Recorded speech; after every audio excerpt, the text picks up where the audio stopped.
اللہ اللہ اللہ اللہ اللہ اللہ اللہ أولادكم عن ذكر الله ومن يفعل ذلك فأولئك هم الخاسرون صدق الله العظيم. معزز حاضرین کرام، پس پردہ ماں اور بہنوں، اس وقت ابھی آپ حضرات نے کرم فرما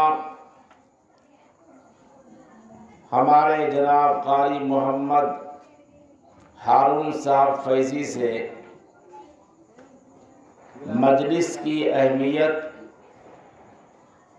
اور مجلس کا جو ادب اور مجلس کی جو نسبت ہے، اس اہمیت، عظمت اور نسبت پر آپ حضرات نے بہترین گفتگو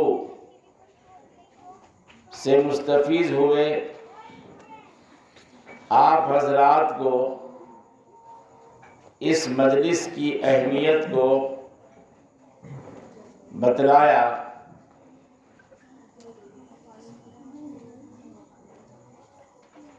قابل قدر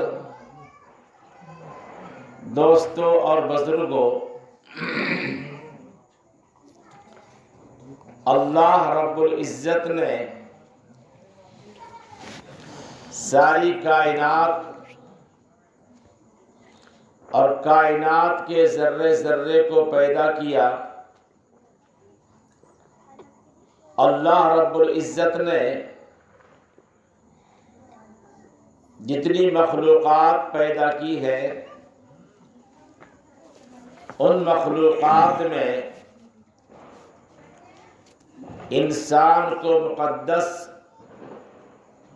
اور مکرم بنایا ہے. اللہ رب العزت نے انسان کی عظمت اور انسان کی تکریم کے بارے میں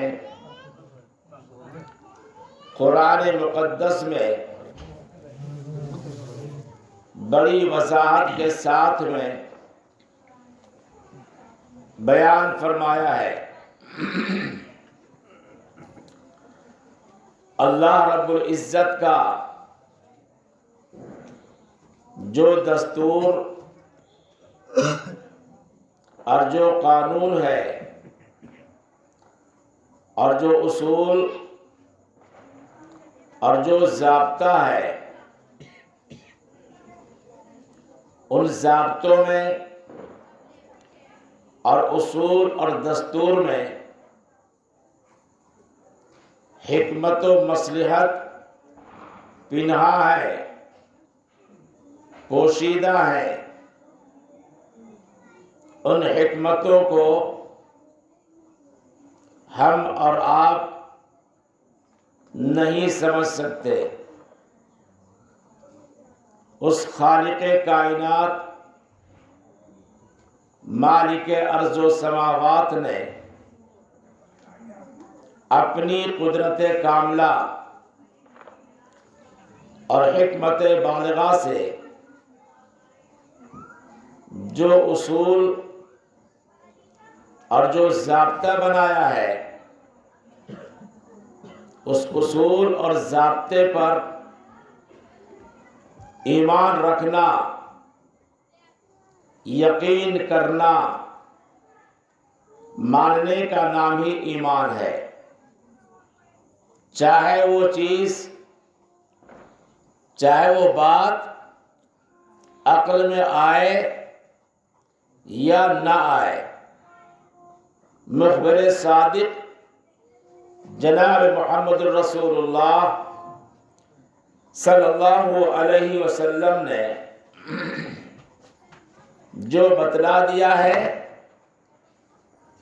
ان کی تعلیمات پر عمل کرنے ہی میں فائدہ ہے، ماننے ہی میں فائدہ ہے، نہ ماننے میں خسارہ ہے، نہ ماننے میں نقصان ہے۔ جس نے مان لیا اللہ رب العزت نے کامیابی کا مژدہ سنا دیا، جس نے نہیں مانا جو اکڑ گیا اسے ناکام ہونا پڑا۔ اللہ تبارک و تعالی نے جنت کو بنایا اور جہنم کو بھی بنایا۔ جنت میں جانے والے افراد کیسے ہوں اور ان لوگوں کو کون سا عمل کرنا ہے کہ جس عمل کی بنیاد پر وہ جنت کا مستحق ہوگا، اور وہ کون سا عمل ہے جس کی بنیاد پر وہ جہنم میں ڈالا جائے گا۔ جنت آرام دہ جگہ کا نام ہے، جہنم تکلیف دہ جگہ کا نام ہے۔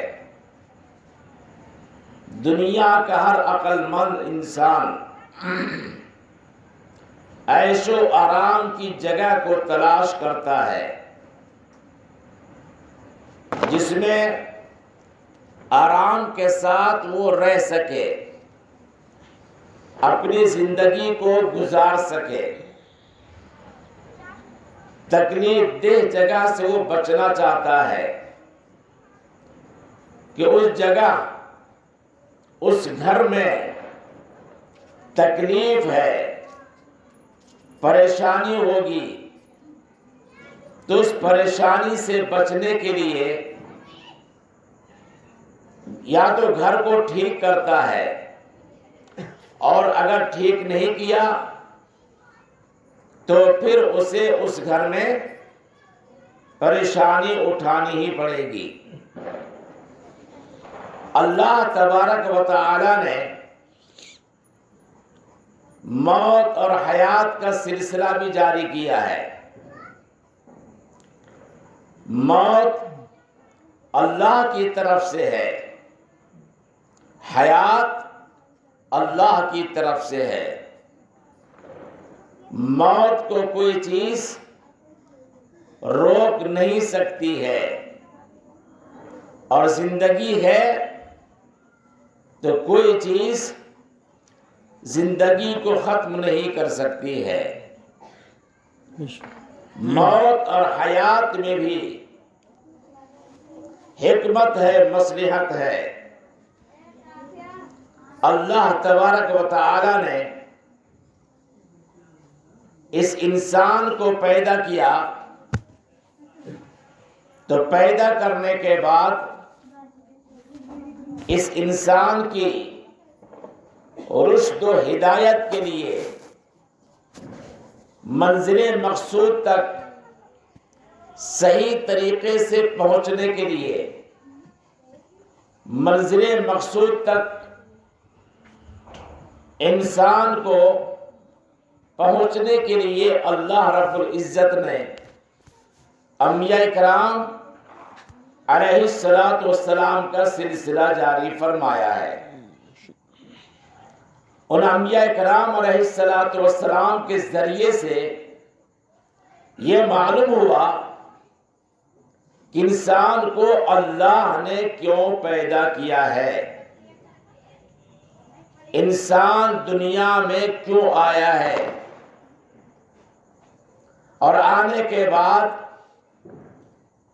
انسان کو کیا عمل کرنا چاہیے، کس طرح سے گھر میں، گھر سے باہر شہر میں، دنیا کے کونے میں، جہاں کہیں بھی وہ انسان رہتا ہو، اس کو کس طرح سے رہنا چاہیے، اس کا سلیقہ اور طریقہ اللہ تبارک و تعالی نے آخری پیغمبر جناب محمد الرسول اللہ صلی اللہ علیہ وسلم کے ذریعے سے، اور جتنے انبیاء کرام علیہ السلام دنیا میں تشریف لائے ہیں، ان تمام کے تمام انبیاء کرام علیہ السلام کے ذریعے سے بتلا دیا ہے کہ تمہیں دنیا میں کیا کیا کرنا ہے اور تمہیں کس طرح سے دنیا میں رہنا ہے۔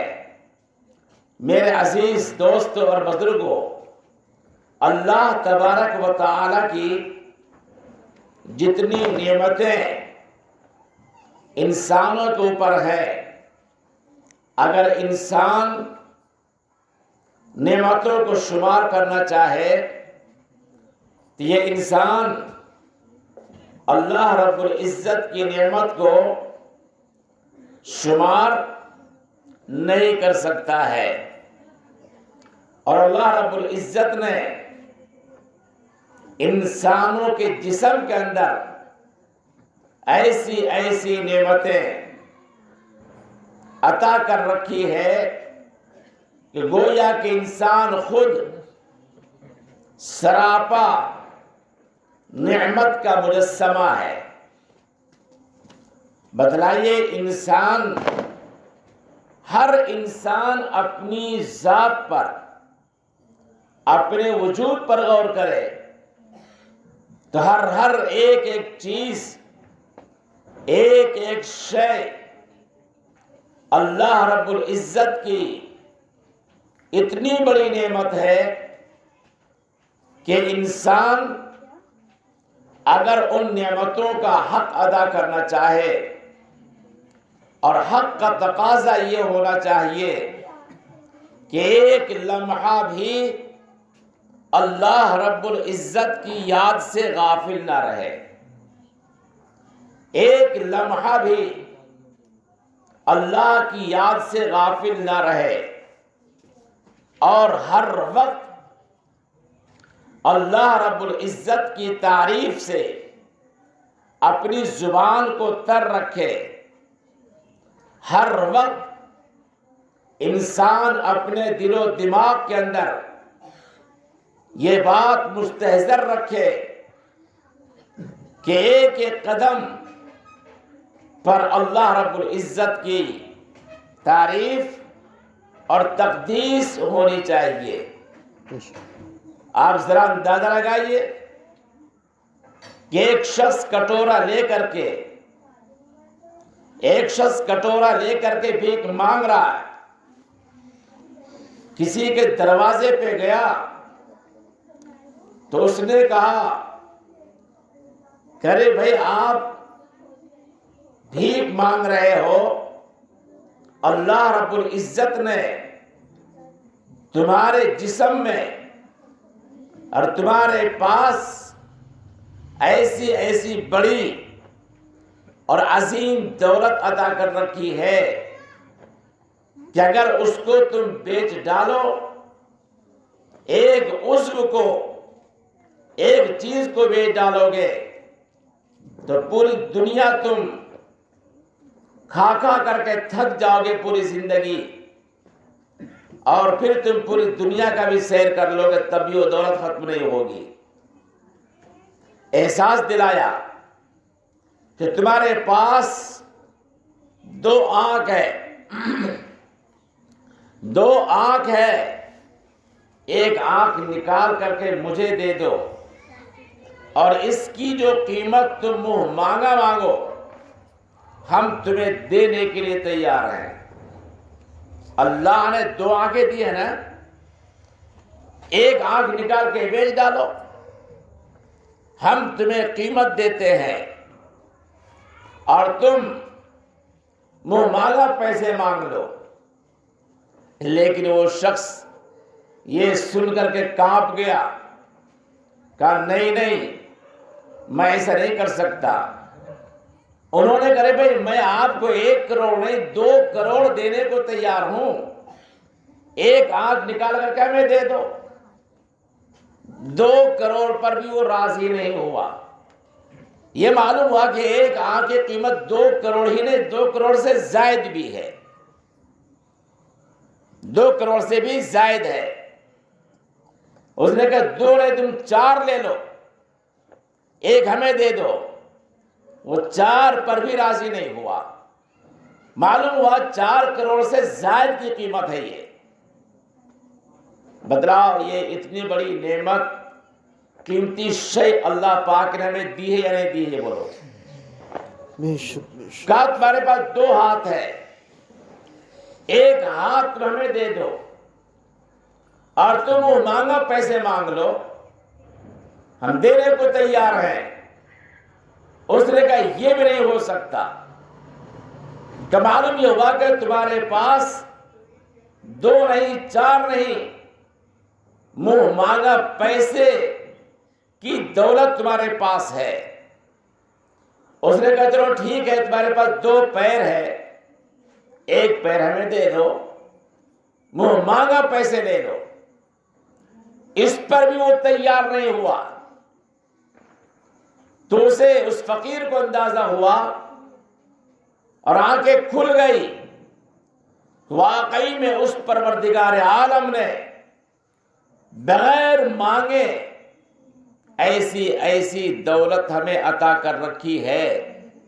واقعی میں اس اللہ کی تعریف اور اس اللہ کی یاد میں ہمیں چاہیے تو یہ تھا کہ ہر لمحہ ایک لمحہ کوئی سیکنڈ خالی نہ ہو کہ کوئی انسان اللہ کی یاد سے غافل نہ رہے۔ کیوں بھائی، ہے یا نہیں؟ بولو، یا نہیں ہے؟ انسان بھول جاتا ہے جس اللہ نے اتنی بڑی عظیم دولت، پیر ہے، ہاتھ ہے، ناک ہے، کان ہے، آنکھ ہے، دماغ ہے، اتنی بڑی عظیم دولت دے رکھی ہے، تو حق تو یہ ہے کہ اس آنکھ کو وہی پر استعمال کریں جہاں پر اللہ نے ہمیں حکم دیا ہے۔ جہاں پر ہمیں اللہ نے حکم دیا ہے اس آنکھ کو وہی پر استعمال کریں۔ غلط جگہ پر آنکھ کا استعمال کرنا اللہ رب العزت کی اس عظیم دولت کی ناقدری ہے۔ غلط جگہ پر ہاتھ کا استعمال کرنا اللہ رب العزت کی ناقدری ہے۔ غلط جگہ پر پیر کا استعمال کرنا اللہ رب العزت کی ناقدری ہے، اس عظیم دولت کی ناقدری ہے۔ غلط جگہ پر زبان کا استعمال کرنا اللہ رب العزت کی عظیم دولت کی ناقدری ہے۔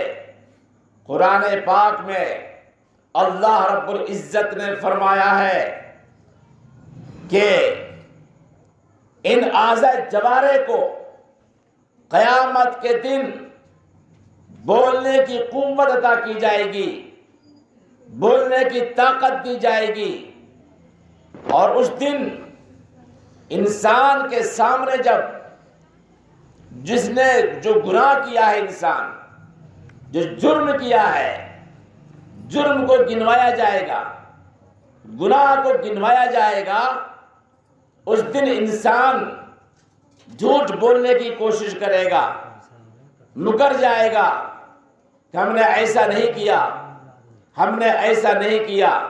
وَقَالُوا لِجُلُودِهِمْ لِمَ شَهِدتُّمْ عَلَيْنَا قَالُوا أَنطَقَنَا اللَّهُ الَّذِي أَنطَقَ كُلَّ شَيْءٍ۔ کل قیامت کے روز وہ کہے گا اعضاء جوارے سے، ہاتھ سے، پیر سے، آنکھ سے کہ بھائی تم میرے خلاف گواہی کیوں دے رہے ہو؟ ہاتھ بولے گا کہ فلاں فلاں جگہ پر اس نے مجھ سے غلط کام کروایا ہے، غریبوں پر ظلم اٹھایا انہی ہاتھوں کے ذریعے سے، گالی دی ہے انہی انگلیوں کے ذریعے سے، اور ظلم اٹھایا ہے۔ اسی طرح سے ہر اعضاء سے سوال ہوگا، پوچھا جائے گا۔ وَقَالُوا لِجُلُودِهِمْ لِمَ شَهِدتُّمْ عَلَيْنَا قَالُوا أَنطَقَنَا اللَّهُ الَّذِي أَنطَقَ كُلَّ شَيْءٍ۔ یہ ہاتھ، پیر، اعضاء جوارح گواہی دیں گے، ہاں ہاں اس اللہ نے ہمیں آج بولنے کی طاقت دی ہے، بولنے کی قوت دی ہے، آج ہم تمہارے خلاف گواہی دیں گے، تم نے یہاں پہ گناہ کیا تھا۔ بتلا میرے عزیز دوست اور بزرگوں، اس دن ہم کیا جواب دیں گے؟ ہم کیا سمجھ رہے ہیں کہ جو اللہ نے یہ نعمت دی ہے یوں ہی دے دی ہے، اس کا حساب نہیں ہوگا، سوال نہیں ہوگا، پوچھا جائے گا، سوال کیا جائے گا کہ تم نے کہاں کہاں پر ان جگہوں کو استعمال کیا ہے۔ اب بتلاؤ ہم اور آپ کیا جواب دیں گے؟ آج اگر کوئی انسان مصیبت کے وقت میں کام آ جائے، یا آپ کو تھوڑا دنیاوی سہارا دے دے، کچھ پیسے دے دے یا کچھ اور دے دے آپ کو، تو آپ انہیں اپنا محسن مانتے ہیں، آپ سمجھتے ہیں اس نے مجھ پہ بڑا احسان کیا ہے۔ ضرور احسان کیا ہے، احسان کرنے کا حق تو ہونے چاہیے کہ ان کی بات مانی جائے، ان کی تعظیم کی جائے، ان کا ادب کیا جائے، ان کا احترام کیا جائے۔ لیکن یاد رکھو، کیا اس اللہ رب العزت کا کتنا بڑا احسان ہے، کتنا بڑا احسان ہے۔ اس اللہ نے آپ کو عزت دی ہے، اس اللہ نے آپ کو فاخرہ لباس عطا فرمایا ہے، اس اللہ نے آپ کے عیوب پر پردہ ڈال رکھا ہے، اس اللہ نے آپ کے ساتھ میں ستاری کا معاملہ کیا ہے۔ آپ ہزارہ گناہ کرتے ہیں، آپ مجرم ہیں، جرم کرتے ہیں، لیکن اس خالق کائنات، مالک ارض و سماوات نے آپ کے گناہوں کو پردے میں ڈال رکھا ہے، ظاہر نہیں ہونے دیا ہے۔ کیا اس اللہ رب العزت کا کم بڑا انعام ہے، کم بڑا احسان ہے؟ آج میرا عزیز دوستوں اور بزرگوں، جب مؤذن اذان دیتا ہے، حی علی الصلاۃ، حی علی الفلاح، الصلاۃ خیر من النوم، آ جاؤ کامیابی کی طرف، آ جاؤ نماز کی طرف، سونے سے بہتر نماز ہے، سونے سے بہتر نماز ہے۔ بتلا میرے عزیز، کتنے ہمارے نوجوان بھائی ہیں، کتنی ہماری بہنیں ہیں جو حی علی الصلاۃ اور حی علی الفلاح کی آواز کو سن کر کے مسجد کی طرف دوڑ پڑتے ہوں۔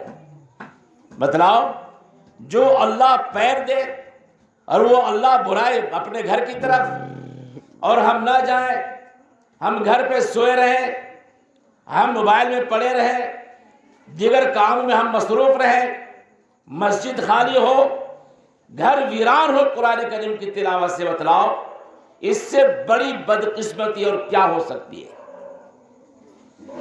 آج ہمارا گھر ویران ہے قرآن کی تلاوت سے، آج ہمارا دل ویران ہے قرآن کی تلاوت سے، آج ہم پریشان ہیں۔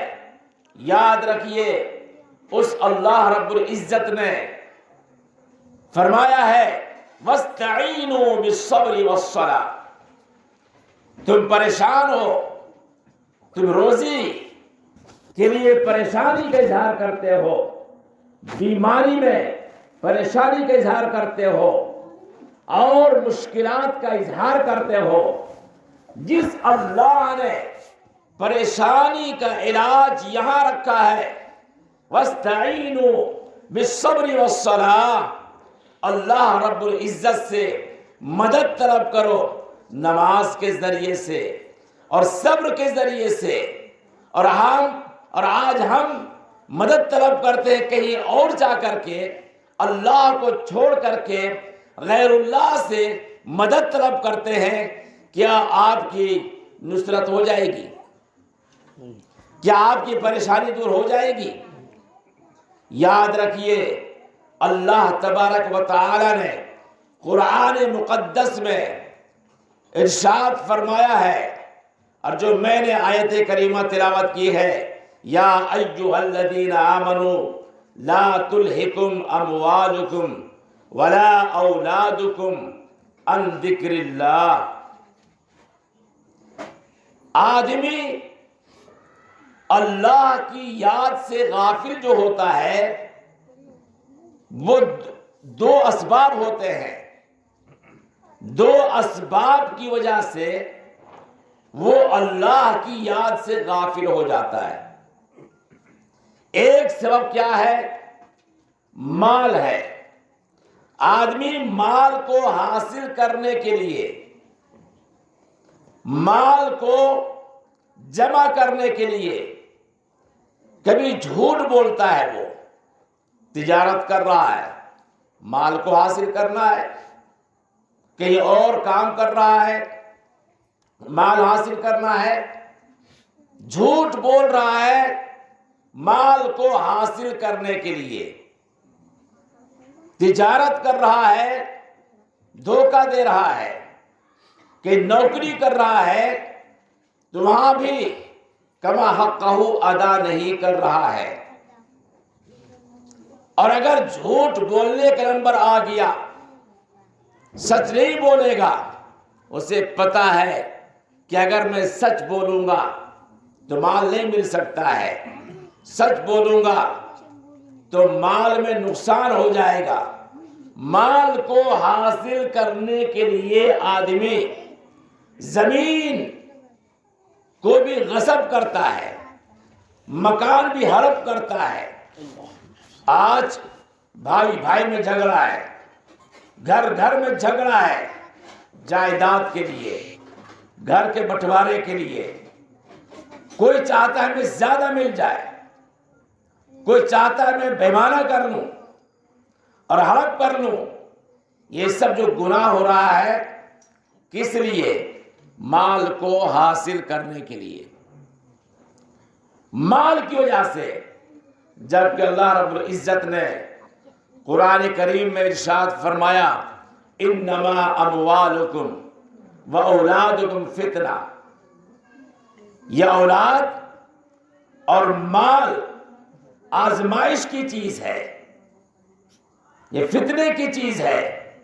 مال کو دے کر کے اللہ رب العزت آزماتا ہے، اولاد کو دے کر کے اللہ رب العزت آزمائش میں مبتلا کرتا ہے، مال کو چھین کر کے لے کر کے آزمائش میں مبتلا کرتا ہے۔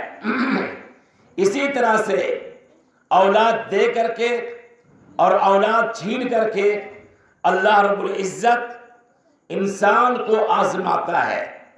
فرمایا کبھی کبھی اولاد کی محبت کی خاطر انسان گناہ کرتا ہے، انسان جھوٹ بولتا ہے، انسان گناہ کماتا ہے، اولاد کی خاطر انسان بڑے بڑے گناہ کرتا ہے، یہاں تک کہ کفریہ جملہ کہہ دیتا ہے، یہاں تک کہ شرکیہ اعمال کر بیٹھتا ہے۔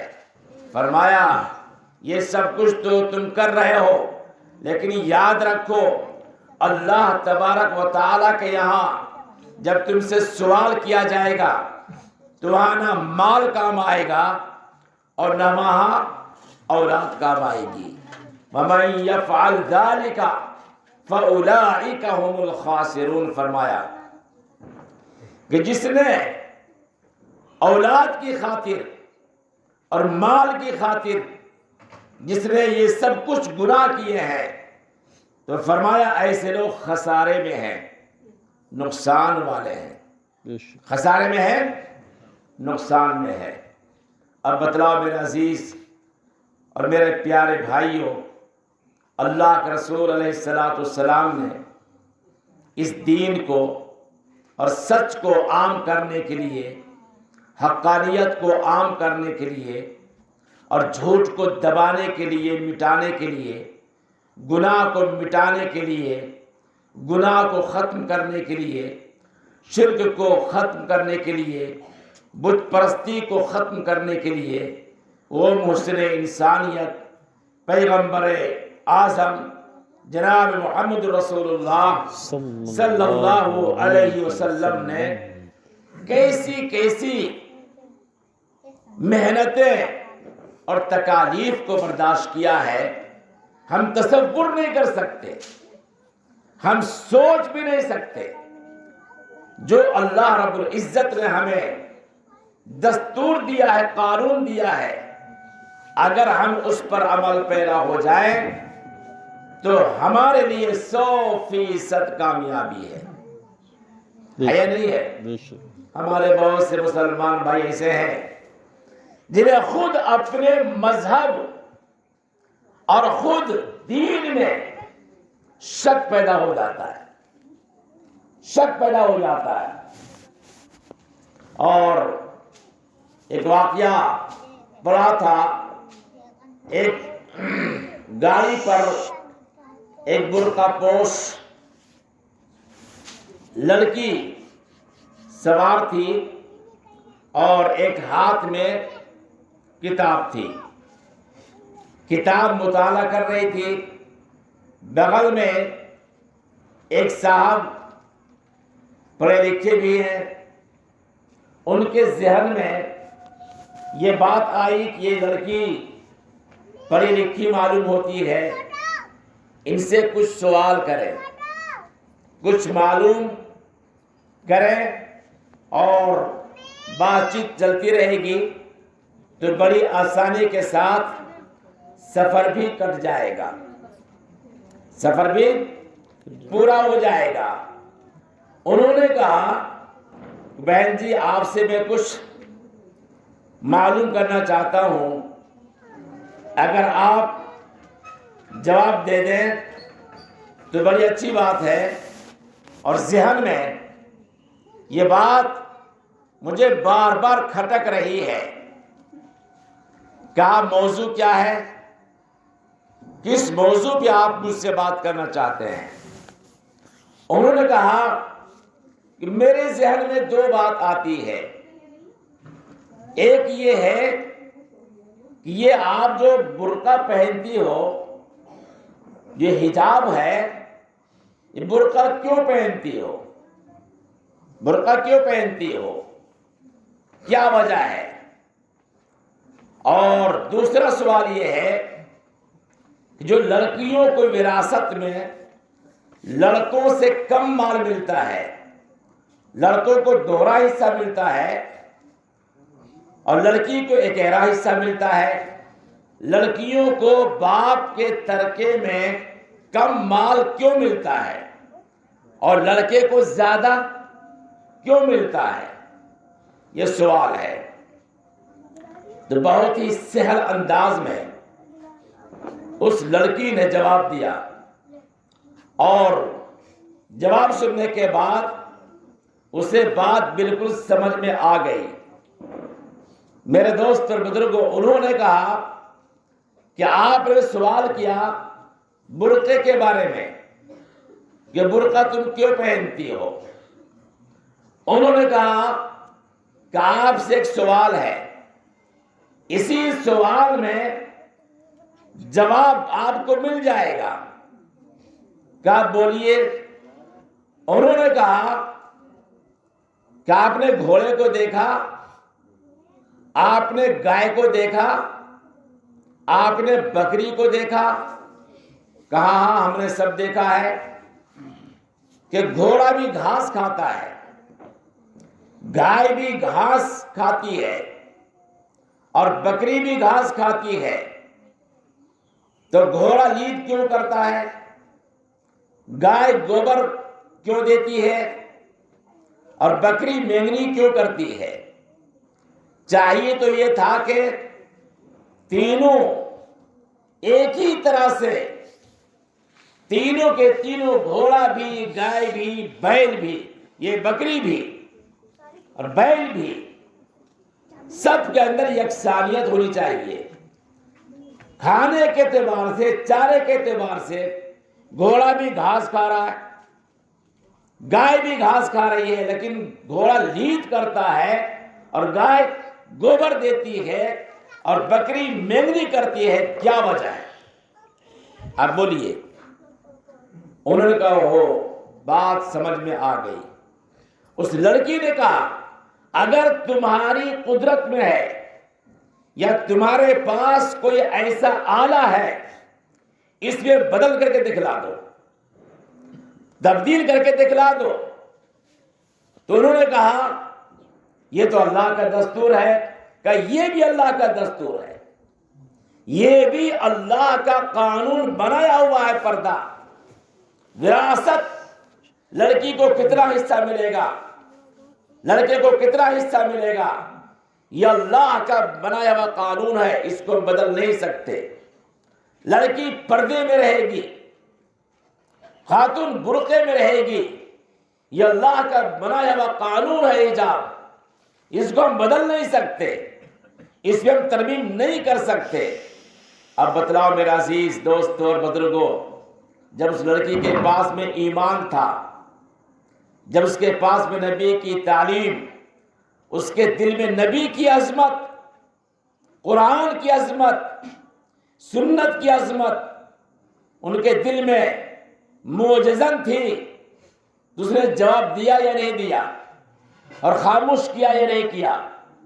آج ہماری ماں اور بہنوں کو دیکھیے، ان کا اتنا ایمان کمزور، اتنا ایمان کمزور، اور آج ہمارا حال یہ ہے کہ ہمارا ایمان اتنا کمزور ہے کہ اگر ہمیں کسی نے بہکا دیا تو ہم بہک گئے، نبی کی عظمت کو چھوڑ دیا، نبی کے دامن کو ہم نے چھوڑ دیا، قرآن کو چھوڑ دیا، اسلام کو چھوڑ دیا، اور ہم مرتد ہونے کو تیار ہو جاتے ہیں۔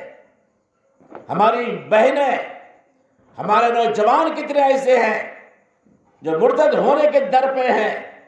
یاد رکھو میرے عزیز دوست اور بزرگوں، اللہ رب العزت نے جو ہمیں اسلام دیا ہے اور جو ہمیں تعلیم دی ہے، اور اللہ کے رسول علیہ السلام نے جو ہمیں طریقہ بتلایا ہے، اس طریقے پر اگر ہم چلیں گے ہمیں کامیابی ملے گی، اور اگر ہم چھوڑ دیں گے، غیروں کے طریقے کو اپنائیں گے، غیروں کی تہذیب کو اپنائیں گے، یاد رکھو تمہیں کامیابی کبھی نہیں مل سکتی ہے۔ آج نوجوانوں کا حال کیا ہے؟ اللہ کے رسول علیہ السلام نے لباس پہنے یا نہیں پہنا؟ بولو بھائی، یا نہیں پہنا؟ نبی پاک علیہ السلام کے سر پہ بال تھا یا نہیں تھا؟ بولو، ارے کچھ تو بولو، کوئی بولنا پیسہ خرچ ہو رہا ہے کیا؟ یا نہیں تھا؟ بولو۔ نبی پاک علیہ السلام اپنے سر کے بال پہ کنگھا کرتے تھے یا نہیں کرتے تھے؟ کرتے تھے۔ نبی پاک علیہ السلام کھانا کھاتے تھے یا نہیں کھاتے تھے؟ پانی پیتے تھے یا نہیں پیتے تھے؟ شادی بیاہ آپ نے اپنے بچیوں کیا یا نہیں کیا؟ بولو بھائی، یا نہیں کیا؟ کیا نبی پاک علیہ السلام کی تعلیمات، سر کے بال کو لے لو آپ، کیا تعلیمات موجود نہیں ہے؟ کیا نبی نے سر کے بال کو ہمیں کس طرح سے رکھنا ہے، کیا نبی نے ارشاد نہیں فرمایا؟ بولو بھائی، ارے کہا ہے نہیں کہا ہے؟ نبی پاک علیہ السلام کی تعلیم اور سنت یہ ہے، اور آپ نے فرمایا کہ جب تم اپنے سر کے بال کو بناؤ، زیادہ بال بڑھ جائے اور دیکھنے میں برا لگے، تو اپنے بال کو جب تم سنوارو اور بناؤ، کٹاؤ، تو چاروں طرف، سر کے چاروں طرف، نیچے اور اوپر، ہر طرف بالکل برابر برابر ہو۔ جتنا اوپر آپ نے رکھ رکھا ہے اتنا ہی نیچے ہو، اتنا ہی اس سائڈ میں ہو، اتنا ہی اس سائڈ میں ہو۔ یہ نبی پاک علیہ السلام نے فرمایا، اور صحابہ کرام نے اس کو اپنایا ہے، اور صحابہ کرام نے اسی طرح سے اپنے سر پر بال کو رکھا ہے۔ تو صحابہ کرام نے اپنایا نبی کے طریقے کو، تو صحابہ کرام کامیاب ہوئے نہ ہوئے؟ بولو۔ صحابہ کرام کے بارے میں اللہ پاک نے فرمایا، اولئک هم الراشدون، اولئک هم المفلحون، اولئک هم الفائزون۔ یہی لوگ کامیاب ہیں، یہی لوگ ہدایت یافتہ ہیں، یہی لوگ رشد و ہدایت والے ہیں۔ اس اللہ نے فرمایا، اولئک الذین امتحن اللہ قلوبہم للتقوی۔ جن کے بارے میں صحابہ کرام کے بارے میں فرمایا، جن کے قلوب کو جانچا گیا، پرکھا گیا، امتحان لیا گیا، جن کے دلوں میں، ان کے قلوب میں تقوی ہی تقوی نکلا۔ اب اگر ہمارے قلوب کو جانچا جائے تو تقوی نکلے گا یا کیا نکلے گا؟ آپ خود فیصلہ کر سکتے ہو۔ کیوں بھائی؟ اس پیغمبر نے فرمایا اپنے سر پر بال اس طرح سے رکھو کہ سر کے بال برابر برابر ہو، اوپر بھی، نیچے بھی، سامنے بھی اور پیچھے بھی۔ یہ نمونہ ہے یا نہیں؟ بولو، یا نہیں ہے؟ اب ہمارے جو نوجوان ہیں ان کے سر کے بال کو دیکھ لیجیے آپ آج کل۔ کیوں بھائی؟ یہ نبی کٹ ہے، یہ انگریزی کٹ ہے، یہ یہودی کٹ ہے، یہ کون کٹ ہے؟ بتلاؤ، بولو بھائی۔ یاد رکھیے، یہ یہودیوں کی سازش، عیسائیوں کی سازش ہے کہ ان کے سروں سے جو سنتی بال ہے اسے ہٹاؤ، اسے ختم کرو، تاکہ اللہ کی رحمت نہ اترے۔ اور اللہ کے رسول علیہ السلام نے کیا فرمایا وہ بھی سنو۔ اللہ کے رسول علیہ السلام نے فرمایا، جو عورت کی مشابہت اختیار کرے اس پر بھی لعنت ہے، اور جو عورت مردوں کی مشابہت اختیار کرے اس پر بھی اللہ کی لعنت ہے۔ دونوں کے لیے فرمایا۔ اب لڑکوں نے بال ایسا رکھنا شروع کر دیا کہ پیچھے دیکھو تو چٹیا باندھ رکھا ہو۔ یہ عورتوں کی مشابہت ہے یا نہیں؟ بولو، یا نہیں ہے؟ ارے بولو، ہے یا نہیں ہے؟ اگر وہ پیچھے سے جائے تو یہ پتہ لگانا مشکل ہو جاتا ہے کہ یہ لڑکا یا لڑکی ہے۔ بعض لڑکے لڑکیوں کی چال کی نقل کرتے ہیں، بعض نوجوان ہیروئن کی چال کو نقل کرتے ہیں۔ یہ ان کی مشابہت ہے یا نہیں ہے؟ یہ مرنے کا، ڈوبنے کا مقام ہے کہ اللہ نے آپ کو بلند کیا، اللہ نے آپ کو اونچا کیا ہے، اور آپ پستی کی طرف جا رہے ہو۔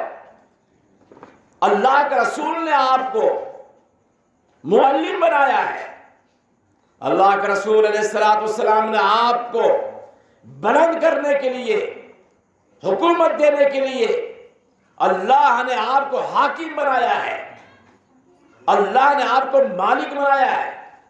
ذرا آپ غلام بن رہے ہو۔ آپ غلام بن رہے ہو. کس کا غلام؟ یہودیوں کا، عیسائیوں کا غلام بن رہے ہو. نبی کی سنت کو، نبی کے دامن کو تم چھوڑ رہے ہو. یہ بتلاؤ اللہ رب العزت کا غصہ اور غضب نازل ہوگا یا نہیں ہوگا؟ اپنے سروں پر سنتی بات رکھو گے یا نہیں رکھو گے؟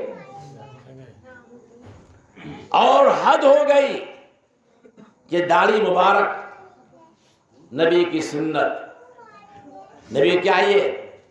نبی کی سنت. ہاں اگر کوئی ہیرو داڑھی رکھ لے تو نوجوانوں میں داڑھی رکھنے کا سلسلہ شروع ہو جاتا ہے. اگر وہ کٹا دے تو کٹانے کا سلسلہ شروع ہو جاتا ہے. معلوم یہ ہوا کہ تم داڑھی جو رکھ رہے ہو، اگر تم نبی کی سنت سمجھ کر کے رکھو گے تو تمہیں کسی کی نقل اتارنے کی ضرورت نہیں ہے. تم تو ہمیشہ نبی کی سنت کے مطابق اپنے چہرے پر، اپنے سر پہ باندھ رکھو گے. معلوم یہ ہوا کہ تم غلام بن چکے ہو کسی اور کے. ارے جو نبی کے غلام تھے، دیکھو صدیق اکبر کو دیکھو، عثمان غنی کو دیکھو، اور کیسی محبت، کیسا عشق ہے. خواتین کو دیکھو، سمیہ رضی اللہ تعالی عنہ عورت ہے، خاتون ہے، ان کے ایمان کو سلام ہے. ابو جہل نے اس کے نازک حصے پر برچھی کو مارا اور کہا کہ تم جس نبی کے دیوانی ہو، تم جس نبی کے کلمہ پڑھنے والی ہو، تم پھر جاؤ. اگر نہیں پھرو گی تو انجام کو سوچ لو. حضرت سمیہ رضی اللہ تعالی عنہا نے فرمایا چاہے تم مجھے جو سزا دو، چاہے تم مجھے جو تکلیف دو، میں تو نبی کے دامن کو چھوڑ نہیں سکتی. میں تو نبی کا غلام ہوں، نبی پر ایمان رکھنے والی ہوں.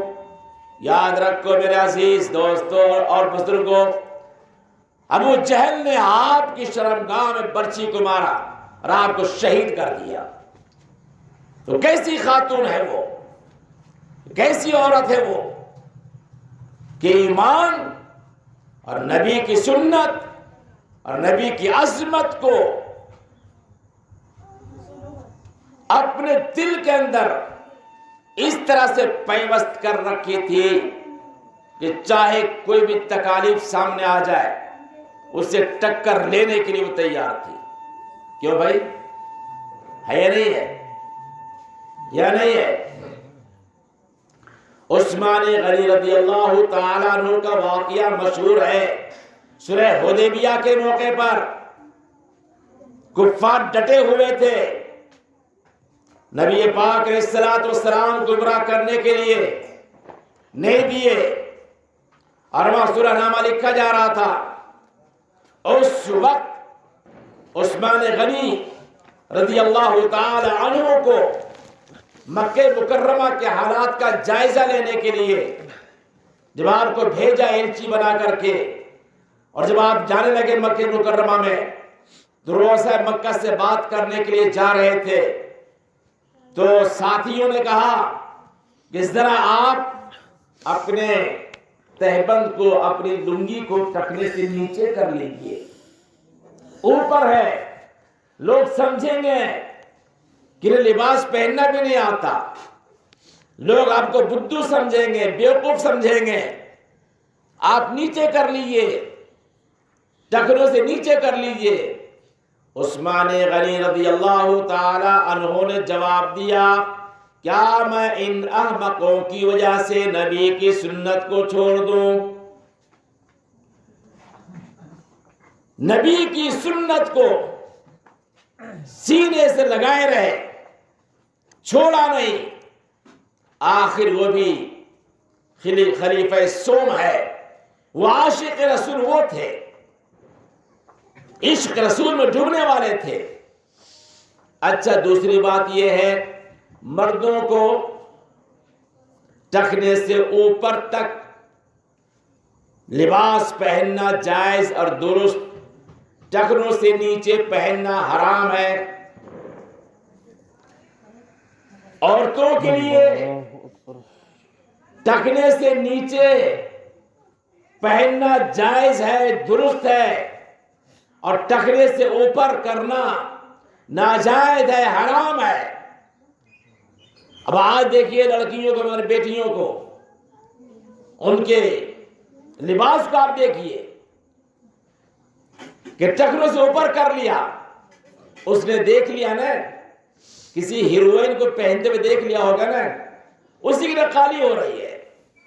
میری ماں بہنوں، جس پیغمبر نے تمہیں مقام دیا ہے، جس پیغمبر نے تمہیں پستی سے بلندی کی طرف لایا ہے، کیا تمہیں اس پیغمبر سے محبت نہیں ہے؟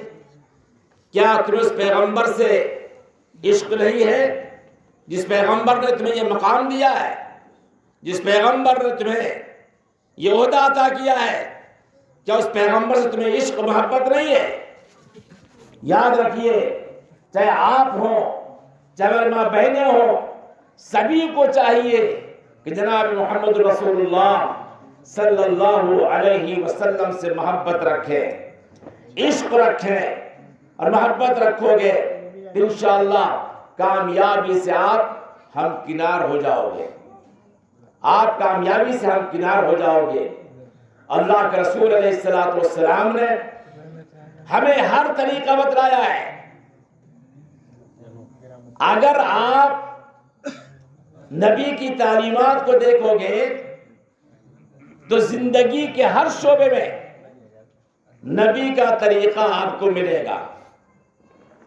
بچہ جب پیدا ہوتا ہے تو نبی پاک علیہ السلام نے کیا تعلیم دی ہے؟ پیدا ہونے کے بعد سے لے کر کے موت تک نبی کی تعلیمات موجود ہے۔ نبی کی تعلیمات موجود ہے یا نہیں ہے؟ موجود ہے۔ جب بچہ پیدا ہو جائے تو برکت کے طور پر اس بچے کے ساتھ میں، اس بچے کے منہ میں جو ہے بزرگوں یا عالموں سے جو نرم کھجور ہو اسے کھا کر کے اور اس بچے کے منہ میں ذرا ڈال دیا جائے تاکہ برکت حاصل ہو جائے۔ اذان دی جائے تاکہ اس بچے کے کان میں جو سب سے پہلی آواز پڑے وہ اذان کی آواز پڑے، اللہ کی آواز پڑے۔ 7ویں دن ہو جائے، عقیقہ کر لو، اور 7ویں دن نہیں کر پائے تو تم جو 14ویں دن کر لو، 21ویں دن کر لو، اور اگر تم نہیں کر پائے ان دنوں میں پھر جب چاہے تم کر لو۔ اور جب وہ 7 سال کا ہو جائے نماز پڑھنے کی تلقین کرو، 10 سال کا ہو جائے نہ پڑھے تو تاکید بھی کرو، اور جب بالغ ہو جائے نکاح کر دو۔ یہ جو تعلیمات ہے اور یہ تربیت ہے، یہ کس نے دیا ہے؟ پیغمبر نے صلی دیا ہے۔ اللہ علیہ وسلم۔ اس پیغمبر نے دیا ہے۔ جب اس پیغمبر نے پیدا ہونے کے بعد جوان ہونے تک تعلیم دی ہے، پھر ماں ہے، باپ ہے، صاحب اولاد ہے، تو اولاد کا کیا حق ہے ماں باپ کے اوپر؟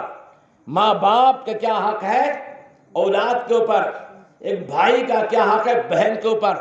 ایک بہن کا کیا حق ہے بھائی کے اوپر؟ پڑوسی کا کیا حق ہے کہ دوسرے پڑوسی پر؟ ایک مسلمان دوسرے مسلمان کے ساتھ، ایک پڑوسی دوسرے پڑوسی کے ساتھ، چھوٹا بچہ بڑوں کے ساتھ، بڑے آدمی چھوٹوں کے ساتھ کس طرح سے رہن سہن کا معاملہ رکھے، ان تمام کے تمام چیزوں کو پیغمبر نے بتلایا ہے۔ تو کیا مرنے کے بعد کا جو معاملہ ہے کیا نبی پاک علیہ السلام نے نہیں بتلایا؟ ہمیں بے شک بتلایا ہے۔ اللہ کے رسول علیہ السلام نے فرمایا جب کسی کا انتقال ہو جائے، کسی کا انتقال ہو جائے تو سب سے پہلا کام تو یہ ہے تجہیز اور تکفین کا جو معاملہ ہے جلدی کرے۔ کیا کرے؟ جلدی کر۔ جلدی کرے۔ اور ان کے مال ترکہ جو ہے اگر ہو تو انہی کے مال میں سے تجہیز و تکفین کرے، اور اس کے بعد تجہیز و تکفین کرے تو جو ترکہ ہے اس ترکے کی حفاظت کرے۔ اگر باپ مقروض ہے، مرنے والا مقروض ہے، قرض دار ہے، اور کوئی مال نہیں ہے، تو وارثین کو چاہیے کہ قرض کی ادائیگی سب سے پہلے کرے، قرض کی ادائیگی کرے۔ اور اگر ان کے پاس مال ہے تو انہی کے مال میں سے سب سے پہلے قرض کی ادائیگی ہوگی، قرض کی ادائیگی ہوگی، اور اس کے بعد ان کے لیے ایثار و ثواب کا اہتمام کیا جانا چاہیے، ایثار و ثواب کا اہتمام کیا جانا چاہیے۔ اسی طرح سے اللہ کے رسول علیہ السلام نے یہ حق بیان فرمایا ہے کہ آپ جو زندہ ہیں ان پہ حق ہیں کہ ان کے لیے وہ دعا کریں، دعائے مغفرت کریں، ایثار ثواب کریں، ان کے لیے کیا یہ حق ہے۔ اب ہمارا معاملہ کیا ہوتا ہے، ہمارا عمل کیا ہوتا ہے بھائی؟ ہمارا عمل اور ہمارا معاملہ یہ ہوتا ہے کہ مرنے کے بعد اللہ کے رسول علیہ السلام نے میت پر رونے دھونے کو منع فرمایا، میت پر رونے دھونے کو منع فرمایا، فرمایا آپ کے رونے دھونے سے میت پہ عذاب ہوتا ہے۔ کیا ہوتا ہے؟ عذاب ہوتا ہے۔ ان کی خوبیوں کو اور ان کی تعریفات کر کر کے رونا دھونا یہ میت پہ عذاب کا سبب ہوتا ہے۔ ہاں، محبت کی وجہ سے آنسو بھی نکل آتا ہے۔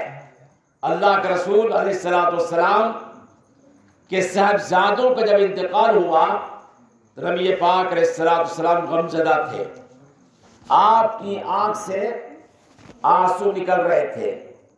تو نبی پاک علیہ السلام کی زندگی سے ہمیں یہ نمونہ ملتا ہے یا نہیں ملتا ہے کہ مرنے کے بعد گھر والوں کو کس طرح سے عمل کرنا چاہیے۔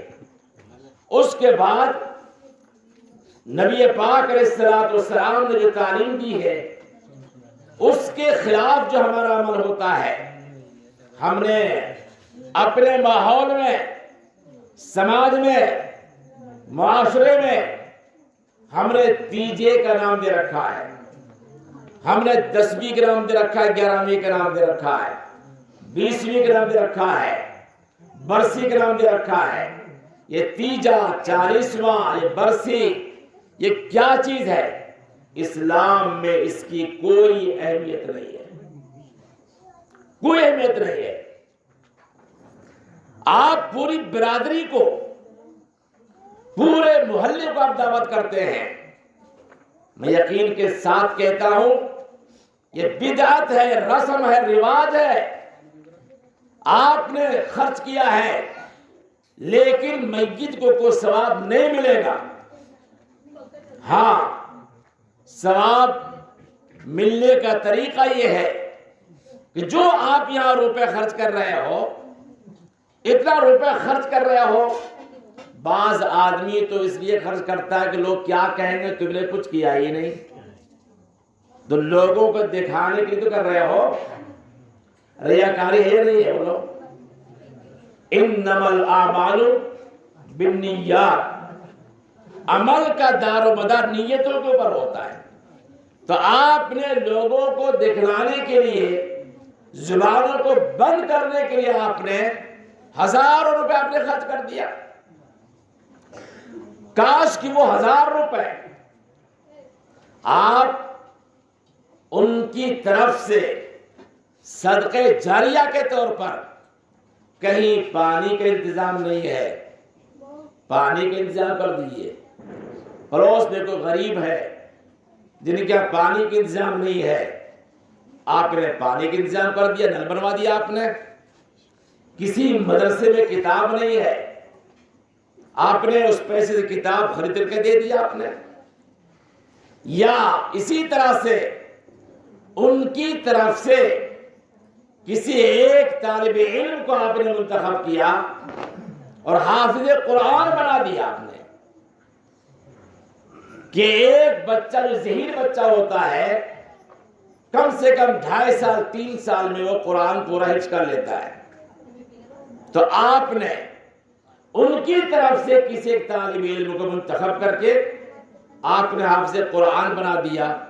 یاد رکھو میرے عزیز دوستوں اور بزرگوں، اتنا ثواب ملے گا، اتنا ثواب ملے گا اگر وہ حافظ قرآن ہو گیا، عالم دین ہو گیا، سینکڑوں ہزاروں شاگردوں کو پیدا کرے گا، قیامت تک نیکی کا ثواب کا سلسلہ جاری رہے گا۔ صحیح فرما رہے ہیں۔ بولو یہ کرو گے؟ آپ جاؤ مدرسے میں کہیں پہ اور بات کرو بھائی کون ایسا طالب علم ہے یا کتاب کی ضرورت ہے، جہاں درس نظامی ہے، جہاں عالم کا کورس ہوتا ہے وہاں درس نظامی کی ضرورت پڑتی ہے، عربی کتابوں کی، بخاری کی اور دیگر کتابوں کی، اب معلوم کرو۔ ثواب حاصل کرنے کے لیے مختلف شکلیں ہیں، ان شکلوں کا آپ اختیار کرو بھائی، جو واقعی میں آپ کی والدہ کے لیے، آپ کے والد کے لیے، آپ کے لیے صدقہ جاریہ ہو، تو کیا یہ کرنے کے لیے آپ تیار نہیں ہوں گے؟ میں سمجھتا ہوں کہ جن کے دل میں ایمان ہے، جن کے دل میں نبی کی محبت ہے، جن کے دل میں قرآن سے محبت ہے، جن کے دل میں ماں باپ کی محبت ہے اور ان کے ماں باپ دنیا سے چلے گئے، جن ماں باپ نے آپ کو ہمیں تعلیم دی ہے، تربیت دی ہے، بتایا ہے، ان کی تعلیم و تربیت پرورش سے آج ہم اس نتیجے پر پہنچے ہیں، ان کا حق ہے کہ مرنے کے بعد ہم ان کے لیے راحت اور چین اور سکون کا سامان تیار کریں گے بھائی؟ رسم و رواج کو ختم کرو، جو جائز طریقہ ہے، جو صحیح طریقہ ہے، اس طریقے کو آپ اپنائیے۔ دیکھیے انشاءاللہ آپ کو خواب کے ذریعے سے بتایا جائے گا کہ تمہاری والدہ بالکل خوش ہے اور تمہاری والدہ اور تمہارے والد اور تمہارے خاندان کے لوگ عیش و عشرت میں نظر آ رہے ہیں۔ اس کی علامتیں بتلائی گئی ہے کہ اگر مرحومین میں سے اگر آپ کے والد ہوں یا دادا ہوں یا والدہ ہوں حشاش بشاش ہوں، نئے کپڑے پہنے ہوئے ہوں اور خواب میں ہنستے ہوئے دکھائے جا رہے ہوں اور بالکل بہت بہترین لباس میں ہو یا گھوڑے پہ سوار ہو کر کے آ رہے ہوں یا ہنستے ہوئے آ رہے ہوں جا رہے ہوں، سمجھ جائیے کہ اللہ پاک نے ان کی مغفرت فرما دی ہے۔ یہ سب علامتیں بتلائی گئی ہے۔ اس لیے میرے دوست بزرگوں، اس مختصر وقت میں جو بیان کیا گیا ہے، میں سمجھتا ہوں کہ رسم و رواج کو چھوڑ کر کے جو نبی کی سنت ہے، جو نبی کا طریقہ ہے، اس طریقے کو اپنائیں گے، انشاءاللہ اللہ پاک آپ کو دنیا کے اندر بھی عزت دے گا اور آخرت کے اندر بھی عزت دے گا۔ اللہ تعالی ہم سب کو ان سب باتوں پر عمل کرنے کی توفیق عطا فرمائے۔